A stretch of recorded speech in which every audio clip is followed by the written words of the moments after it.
Hi guys, Adam here as per usual. How are we all doing? Back again with a full review of the Strandberg OS7 Boden 7. I can't wait, let's get to it.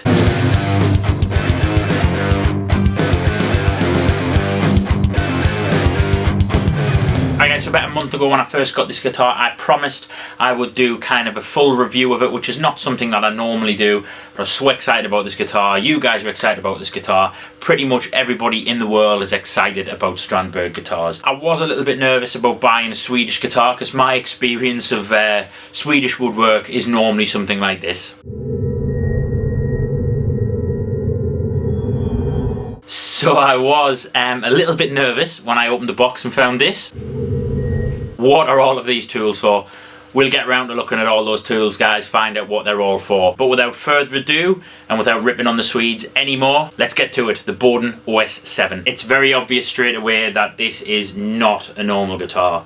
This is not a Strat, this is not a Tele, this is not a Les Paul, this is not a Flying V, this is none of your classic shapes. This is absolutely crackers. It doesn't really make any sense when you first look at it, other than it looks fairly cool. The body shape is apparently, according to the Strandberg website, based sort of loosely on kind of the shape of reindeer antlers or something like that, designed to look something like that. It's actually really comfortable, really ergonomic. Everything about this guitar actually is kind of function over form. So it just so happens that I think the form of it's absolutely beautiful. But it's all about function, it's all about ergonomics, it's all about making it easy to play and making it as comfortable as possible to play so you can play for extended periods of time. A couple of different cutaways on the bottom of the guitar here, so you can play kind of with the guitar like that, or you can play kind of like that as well. See if I can get my leg in shot. So normal kind of position like that, very comfortable, and sort of more vertical, classically styled position, the slash position like that, also very comfortable. I imagine you could probably play it like that and it would still be reasonably comfortable. It's very lightweight. I was very surprised when I picked it up. It's super light, yet somehow sounds absolutely massive. It's also incredibly resonant. The whole body kind of shakes and vibrates and moves whenever you play some chunky chords. I really like that. It just comes alive in your hands and it really sings. It's a little bit more about kind of the form of it. So it's bolt-on construction, 5 bolts in the back there holding that neck nice and kind of tight and kind of straight. It is chambered swamp ash body with a kind of flame maple top. The neck is made of maple and the fingerboard kind of bird's eye maple. I really love the look of that bird's eye maple. I think that looks absolutely great. Apparently ebony volume and tone pots, because why not? Strandberg's own kind of bridge system. Pickups are Strandberg kind of labelled lace aluminum pickups. I'll come to those soon. 3-way toggle switch. I really like the placement of the jack socket under here. Put the strap through in there and it's not going anywhere and it's completely out of the way, completely unobtrusive. Everything about this guitar is just really well designed. So let's come on to one of the first things you'll notice about this guitar. Besides the cracker's body shape, besides the lack of a headstock, and besides the fan frets, which are also really cool, the neck profile on this guitar is absolutely nuts. It's a profile that Ola Strandberg came up with that he calls the Endura Neck. It's kind of square and it's tapered differently along the neck.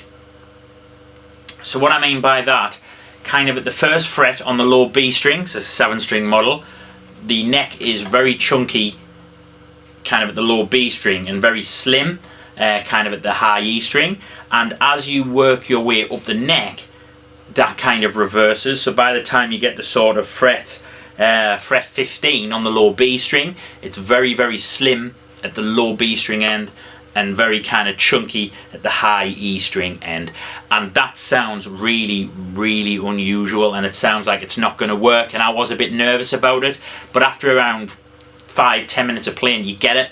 It moves your thumb for you as you work the way up the neck and across the kind of fretboard. It works the way your thumb automatically kind of follows the tapered of the most ergonomic position. I found that when I was first playing this guitar for a couple of days, after I'd finished playing, my wrist was absolutely aching because it was in an unusual position for me. However, it's actually bettered my technique bettered the kind of ergonomics, bettered the way I play the guitar, so I'm less likely to get tendonitis in the long run. Maybe the technique I was using before was inferior. Fanned frets, it's very, very slight fanning across the neck, and I really, really like it. I'd never played a guitar with fanned frets before, so again, something that made us a little bit nervous. But other than kind of the first fret, maybe the second fret on the low B string, it's very, very natural to play. It's a little bit, took a little bit of getting used to play it down here, but it's otherwise very, very natural to play. Something that was very strange when I was playing kind of the low C. I was thinking when I was playing some tracks I'd written, I was thinking, why does that note sound funny? And then I worked out it sounds funny because actually it's more in tune than it would be on a standard 7-string, just slightly more in tune. So yeah, really, really like it. Pickups, you could basically choose between EMG 707Xs, I think, or lace alumna tones. I'd never tried the alumna tones, but I know for a fact I'm not a fan of EMG pickups. So I thought I'd go for the lace. I'm really loving it. The neck position one I really, really like.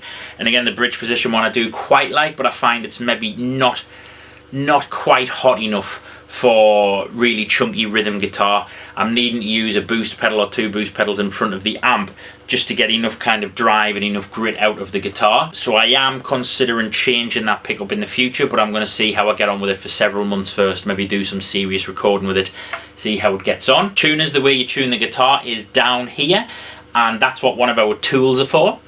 So when I first got the guitar, I was trying to twist these manually to sort of sharpen or flatten the string, and it's really tight, really quite hard, but actually it's what one of these really weird kind of Allen key hex keys are for. Slots nicely in there, and then you can turn kind of to your heart's content, and it's really, really simple. It makes tuning a little bit fiddly having to put the key in and out, but you know what, this holds its tuning so well you're really not going to be having to tune that often. Changed the strings on it recently. You guys know that I like my low 7 extra kind of chunky, so I think it's shipped with a 54, something like that. I like to use a 64 down there, kind of a thin bass string really, just for the extra kind of extra tension, extra chunk. I really like that sound. So the string gauge that I'm using, I'm not sure what the Strandberg came with. It worked, it was okay, but I'm so used to my own gauge, which is 64 for the low B, and then 46, 36, 26, 16, 11, and 9. So really, really steps up. Really steps up kind of in thickness for the 64 for the low B string. So one thing you'll want to consider is that this guitar does not fit in a guitar stand, on a regular guitar stand, any kind of rack. It's an absolute nightmare to get it to stand. Strandberg do make their own kind of specially designed wooden guitar stand, which is this one. Slots in really nicely, really simply, like such. It says like such. Where's them IKEA manuals? Bloody hell. Crazy Swedes and the crazy self-assembly. Right. So it fits in reasonably simple like that. I would have liked to see this included with the guitar. It's not. It cost me £50 to buy one directly from the Strandberg shop, but it looks pretty cool. It's totally functional. It works. It's totally suited to the Strandberg. And again, you don't get a hard case, you just get this soft case, which is great for kind of travelling around to and from gigs, etc. But I would want to purchase one of the Strandberg hard cases, which I think come in at about 200 quid extra if I was planning on touring it or taking it, you know, serious distance or having to fly it anywhere. But yeah, this works. It works totally fine. Nice deep pocket in the front there as well. So I wasn't joking, it wasn't like a further joke about IKEA. You actually do seriously get all of these tools with the Strandberg. So this one, as we've discovered, this sort of T key is what I'm going to call it, tuning key. That's for tuning. This one I believe is for truss rod adjustment. This one, can't remember what this one's for. What's this one for? Can't remember what this one's for. Standard size Allen key that you get with most guitars. This one was for adjusting the intonation key. And finally another tiny little one that I haven't had to use yet either. I only do basic setups on my guitars, can you tell? put them away in case they get lost, because I have a feeling they would be expensive to replace. Just say as well, the after sales and the customer service from Strandberg has been exceptional. When I've contacted them just with questions, or just to say, you know, thanks, I got me guitar, had questions about the stand, etc. They were really prompt at replying, replied within about half an hour, something like that. Came across as really nice guys as well. I'd love to kind of meet them. And that's about it. So without further ado, let's get to how this thing actually sounds.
About it, guys. I hope you enjoyed the demo. Do you like Strandberg guitars? I certainly do. Highly recommend the Boden OS7 if you're looking for something just completely crackers. It well lives up to the hype. Till next time, take it easy.